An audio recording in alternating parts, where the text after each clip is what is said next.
Bonjour à toutes et à tous, j'espère que vous allez bien. Aujourd'hui pour cette nouvelle vidéo, on se retrouve pour la 21e étape, c'est-à-dire la dernière étape de la Vuelta 2019 sur Pro Cycling Manager 2019. Voilà, c'est déjà la fin de cette longue série, j'espère que ça vous a plu. Si c'est le cas, n'hésitez pas à liker, à mettre votre réaction en commentaire pour cette série de vidéos, 21 vidéos, 21 étapes sur Pro Cycling Manager. Il y a bien sûr en plus sur ma chaîne YouTube, sur la Vuelta, tous les résumés qui sortent, plus des vidéos, des attaques, tout ça. Que je vous ai montré. Donc voilà, et puis ça a été un plaisir de faire ça avec vous. Ça fait déjà quelques années qu'on fait ça, mais au vu des problèmes que j'avais eu sur ma chaîne YouTube, j'avais dû supprimer toutes les vidéos. Donc pour ceux qui arrivent maintenant, vous ne saviez pas forcément qu'on faisait Giro, Tour de France, Vuelta, c'est-à-dire un triplé de vidéos, que ce soit sur Pro Cycling et en même temps sur ces tours au niveau du cyclisme qui durent 3 semaines avec à chaque fois bon 2 journées de repos, normalement 2 lundis de la deuxième donc de la troisième semaine. Et voilà, c'est les seuls moments où il y a des pauses au niveau des vidéos vu qu'il n'y a pas d'étape, mais des fois on fait un peu le point au niveau des classements. Donc voilà, c'est parti pour cette vidéo. On est toujours avec l'équipe FDJ. Si vous n'avez pas vu les dernières étapes, elles sont disponibles dans la playlist Volta 2019. Bonjour et bienvenue. Le relief de la course est plat. Le peloton risque de rouler fort. On a affaire à une étape de plat, donc c'est donc tout simplement une étape qui va ramener les coureurs à Madrid. Ça sera donc un sprint massif normalement. On a Arnaud Desmar pour ça, donc on va voir ce que ça va donner. Donc avec Thibaut Pinot, le bilan, on est 7ème au général. C'est un top 10, c'est correct. À 12 minutes 26, le niveau était quand même différent. Il faut avouer que les autres coureurs étaient au-dessus et que Thibaut Pinot peut-être est un peu juste dans ses statistiques globales sur Pro Cycling. On va regarder ça justement, on va jeter un petit coup d'œil. 73 en contre-la-montre, c'est quand même assez juste. Ça permet de limiter la casse, mais malheureusement face à un Roglic à 80 ou d'autres coureurs à 75, 78, en plus avec des bonnes formes du jour, ça peut faire tout simplement très mal. Et c'est aussi ce qui s'est passé lors de ce tour, hein, tout simplement. Voilà. Donc au niveau du classement général, on va faire un bilan. D'abord, on place tous nos coureurs à l'avant. On va mettre en place au fur et à mesure des kilomètres le train. On va faire un grand bilan de cette Vuelta sur Pro Cycling. Et puis voilà. Hein. Alors c'est parti pour les classements. Au niveau du général, c'est donc Alejandro Valverde qui devrait, sauf chute, remporter cette Vuelta d'assez large, devant Primoz Roglic, Egan Bernal qui sera meilleur jeune du coup, Tom Dumoulin, Jacob Fuglsang, Romain Bardet qui sera le premier français et Thibaut Pinot 7ème, Quintana, Porte, Uran. On voit bien que Pinot est quand même dans un beau classement parce qu'on a quand même Quintana, Porte, Uran, Burman, Haru, Yates, Thomas qui sont derrière, qui sont quand même des très bons coureurs. Il y avait du monde sur cette Volta sur Pro Cycling qui n'est pas la start list officielle. J'ai pas pu la prendre parce que au niveau du montage, il faut quand même un petit peu, comment dire, de temps. Et du coup, la start list avait donné 3 jours avant le départ de la Vuelta. Et à ce moment-là, j'avais déjà au moins 10 étapes de la Vuelta sur Pro Cycling de tournée.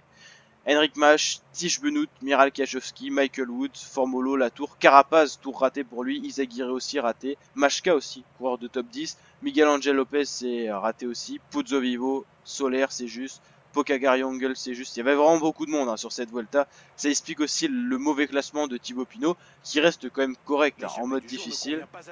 Meilleur sprinter c'est également Valverde qui a survolé faut le dire cette Vuelta. Thibaut Pinot sera le meilleur grimpeur. C'est la satisfaction pour notre équipe d'avoir au moins un maillot distinctif. Meilleur jeune Egan Bernal et meilleure équipe Movistar Team C. Après FDJ on n'est pas si loin que ça.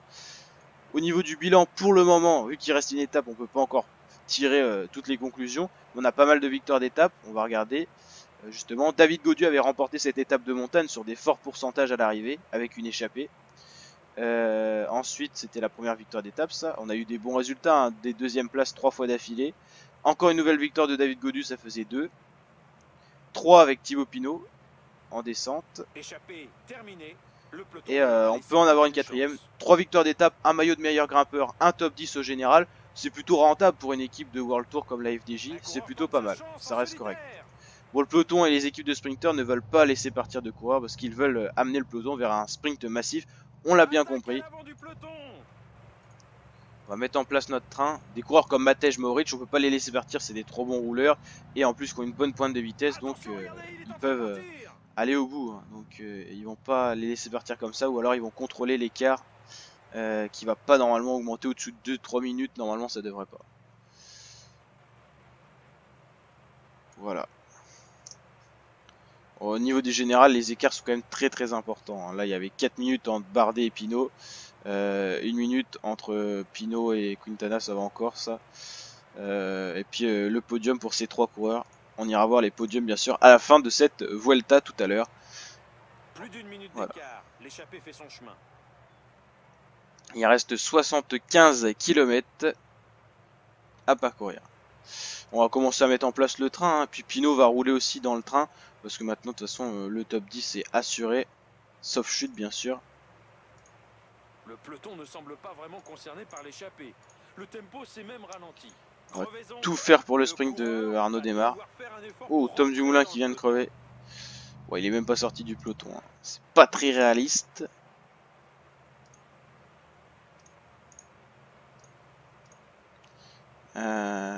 Ouais, Stéphane Kung. On peut même le mettre là. Gaudu parce qu'il a une bonne accélération, on peut le mettre ici. Ah, tout le monde va travailler pour Arnaud Démare aujourd'hui. Tout le monde va être à l'ouvrage. L'écart se creuse, plus de 2 minutes. Le peloton semble laisser filer. L'écart commence à se hausser un peu, ça va vite être contrôlé je pense. Notamment par la Jumbo Visma avec Groenewegen, la UAE avec... je sais pas si c'est non c'est Gaviria et Calabewan. Pour la Lotto Soudal aussi, qui est très rapide pour aujourd'hui.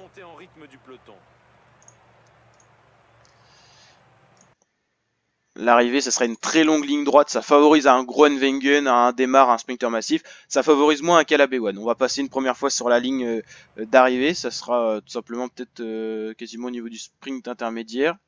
Voilà, le peloton qui laisse pas plus de 2 minutes pour l'échapper, on l'avait dit, ça allait pas augmenter au-dessus. Une étape assez courte au final, mais une étape finale où tout le monde est content tout simplement de finir le tour, donc il y a un peu moins de nervosité, quoi qu'il y en aura, tout simplement pour le sprint massif, forcément il y a toujours un peu de nervosité. Donc nous on va mettre en place notre train dans les 30 derniers kilomètres. Pour l'instant ça sert à rien de rouler.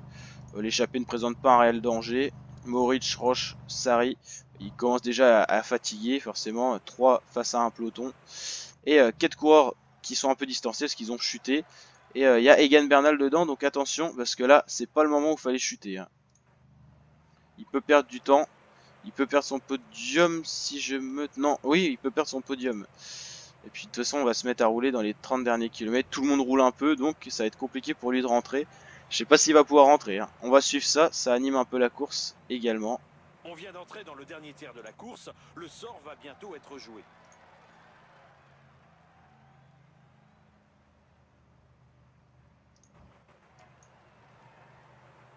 On commence à se replacer tranquillement.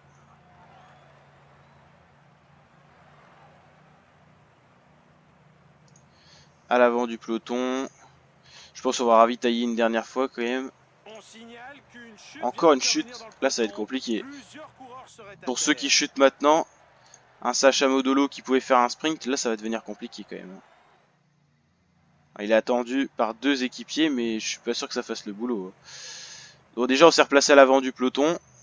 D'ailleurs Egan Bernal lui a-t-il pu se replacer? C'est encore il est encore à l'arrière, mais voilà, il est rentré, il est au chaud. Il a eu un petit peu un coup de peur quand même, hein. Une petite frayeur là.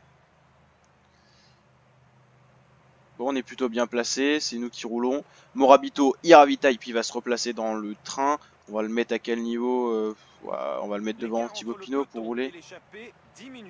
On a un très beau train parce que tous les coureurs vont être autour de Arnaud Démare. Il n'y a plus de général, tout le monde va être équipier autour de Démare. Donc ça c'est pas mal. C'est pas pour ça qu'on va gagner, mais en tout cas j'espère quand même. Parce qu'on n'a pas gagné de sprint avec Arnaud Démare sur ce tour. On en avait gagné dans d'autres vidéos avec Arnaud Démare justement. Mais là... Il va certainement y avoir des dégâts. Bon, le sprint est foutu pour Sacha Modo parce que déjà faut qu'il rentre, mais même s'il rentre, il sera pas bien placé. Donc dans tous les cas, ça va rouler tellement vite que c'est foutu. Mais je suis même non, je crois qu'il va même pas rentrer, hein. Donc c'est dommage. Dommage pour lui parce que c'était la dernière opportunité de cette Volta vu que c'est la dernière étape tout simplement.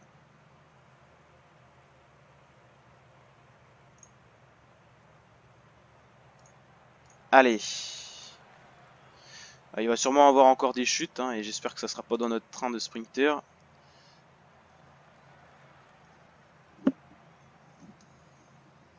Normalement on a assez de coureurs pour tenir jusqu'à la ligne d'arrivée en roulant en tête du peloton. Il faudra rivaliser avec les autres équipes qui vont arriver petit à petit. Par exemple lui il peut rouler de 18 à 15, on a même trop de coureurs limite. Donc on va essayer de calculer juste. Le peloton augmente son allure. Certaines équipes ne doivent pas apprécier l'échappée du jour.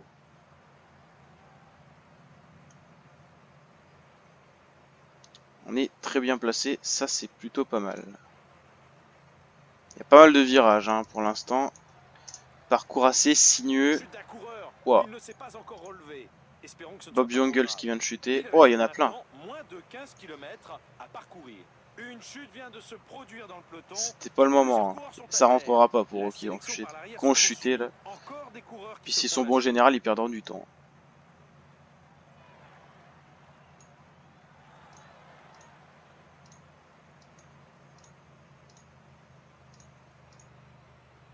Le peloton vient de reprendre les échappées.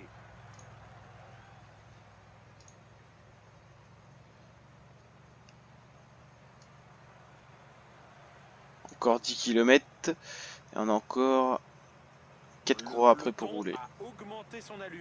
Ah, il y a un abandon. Bob Jungels qui quitte la course. Ils viennent de franchir le panneau des 10 derniers kilomètres. Alors que le peloton se rapproche de l'arrivée, tout le monde semble être d'accord pour que l'étape se dispute au sprint. Ça va, normalement on peut résister tout le temps placé à l'avant.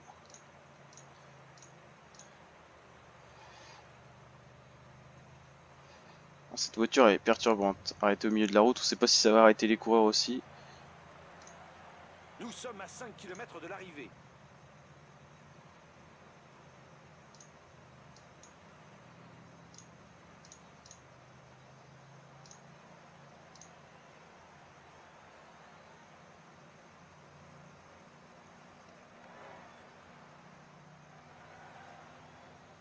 C'est parti pour l'emballage final. Allez, on va essayer de suivre Caleb Ewan qui a l'air d'être la bonne roue à prendre. Aïe aïe aïe aïe aïe aïe aïe. Oh là là, c'est Cornelsen qui va s'imposer avec un 76 en sprint. Il a vraiment bien géré. Hein. Valverde était là aussi. Bien joué parce qu'à 76 au sprint, dépasser des Groenewegen, Ewan, Demar, faut le faire. Il a bien géré. Sûrement une bonne forme aussi. Wow, impressionnant. Il va y avoir peut-être des petits écarts au général et on nous annonce un groupe de 69 qui n'était pas arrivé en même temps. On va aller voir quand même le bilan du top 10. Ça doit pas énormément avoir bougé. Il y a d'heures délai apparemment en plus. Étape assez folle pour cette dernière étape. Points forts de la course que nous avons sélectionnés et qui retiendront probablement votre attention. Ouais, ça va pas changer. Hein. Donc voilà, je vous dis à très bientôt pour de nouvelles vidéos. C'est fini pour cette Vuelta. Ciao.